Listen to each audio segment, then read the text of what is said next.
After you have traced your design onto white watercolor paper using an oil pastel, and you should barely be able to see it, but I think you can see my white lines on here that I did with the oil pastel.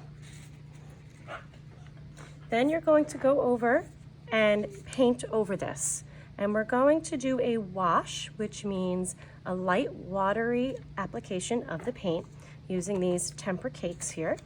And you'll see that the colors we have are similar. I have blues and violets, a little blue-green, a magenta color, and black. When you do this, you don't want to mix everything on the page. You want to see some of your colors show. We're going to start by wetting the brush. When you dip it in the water, you drip it on the edge of your bowl so it's not dripping. And then pick the color you'd like to start with. Let's say, I'm going to go dark blue. And make a little brush there. Pretend you're tickling the paint like your brush is a feather. And I'm going to go back and forth. I like to go around the outside edge, like in a circle when I do it, just to get the paint activated. This is a watercolor type of paint. We need to activate it with a wet brush. And now I can go in and I can begin brushing on my page. I think I'm going to start around here. Then you can figure out what you want to do. If you want to do like a stripe design, if you want to work around it, grab a little more paint. Maybe I'll make like a circular design on mine. Now noticing I'm seeing dry spots here. I'm gonna clean my brush. I wanna switch colors. So I'm gonna clean it on the bottom of the bowl. Again, I'm gonna drip it twice on the edge. And I'm gonna go to my next color, which I think I'm gonna go a little purple. I'm gonna get this wet and started. Activate the paint so I have enough on my brush.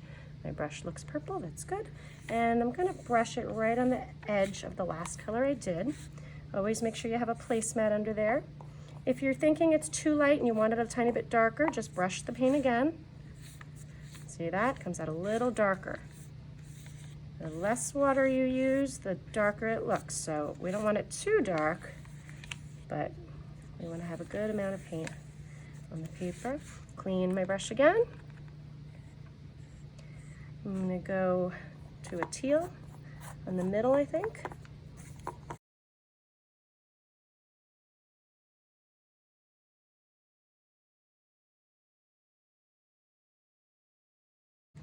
See how I'm not overworking it? I'm just sort of blending the colors together. Okay, I'm cleaning my brush, dripping, and I'm gonna do black last. So you have to think about what colors you might wanna do and what might look nice together. You might like pink, purple, blue together, or pink, purple, teal. We want to make sure that the black doesn't take over, so be careful not to just go in and mix your whole paper with black on your brush, because it will just turn everything black, which is okay. If you want a black sky, you can do that. But if you want to see other colors, you don't want to do that.